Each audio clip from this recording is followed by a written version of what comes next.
మన వీడియోస్ ఎవరైనా చదువుకునే వాళ్ళు చూస్తుంటే వాళ్ళకి ఒక సజెషన్ అయితే చెప్తాను.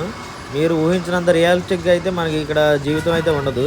మీరు కష్టపడేదేదో నాన్న కోసం, అమ్మ కోసం కష్టపడకుండా మీకోసం మీరు కష్టపడండి. లేదనుకోండి మీకు 10, 20 ఏళ్ళ జీవితానికైతే మీకు సరిపోదు.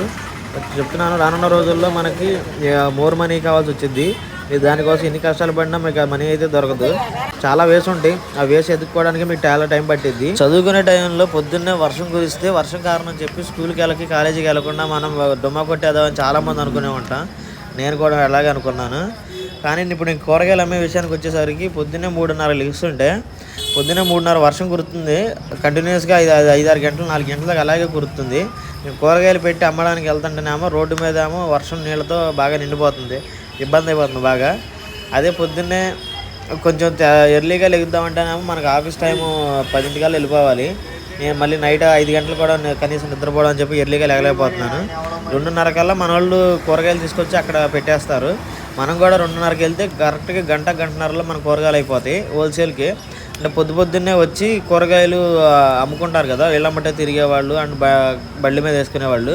వాళ్ళు వచ్చి ఇక్కడే కొనుక్కుంటారు ఎక్కువగా. రైతు బజార్ కంటే ఇక్కడే ఎక్కువ తీసుకుంటారు. ఎందుకంటే మనకి ఇక్కడ కాయ ఫ్రెష్ కాయ ఉంటుంది. మనం నిన్న నైట్ కోసిన కాయ వాళ్ళు పొద్దున్నే అమ్మేస్తాము. అదే రైతు బజార్‌కి ఏంటంటే ఎక్కడి నుంచో వచ్చిద్ది కాయ. అది వన్ డే ట్రావెల్ అయ్యి వచ్చిద్ది. కానీ మన కాయ అలా కాదు కదా! నిన్న నైటు సాయంత్రం 4:30, 5 తెంపేసి రెడీగా పెట్టుకొని పొద్దున్నే 2:30, 3కి వచ్చేస్తాము. అందుకని అందరూ ఇక్కడికే వచ్చి కొనుక్కుంటారు. ఎక్కువగా ఫ్రెష్ కాయ కావాలనుకున్న వాళ్ళు అందరూ ఇక్కడికే వస్తారు.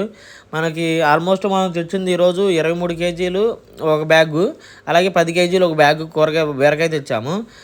10 కేజీల బ్యాగ్‌కి వచ్చేసరికి ఏమో 5 కేజీలు సేల్ అయ్యి 5 కేజీలు ఆగిపోయింది. కానీ 23 కేజీల బ్యాగ్ తెచ్చిందేమో హోల్సేల్‌లో ఒక ఆమె వచ్చి కొట్టామె 23 కేజీలు కావాలని తీసేసుకుంది.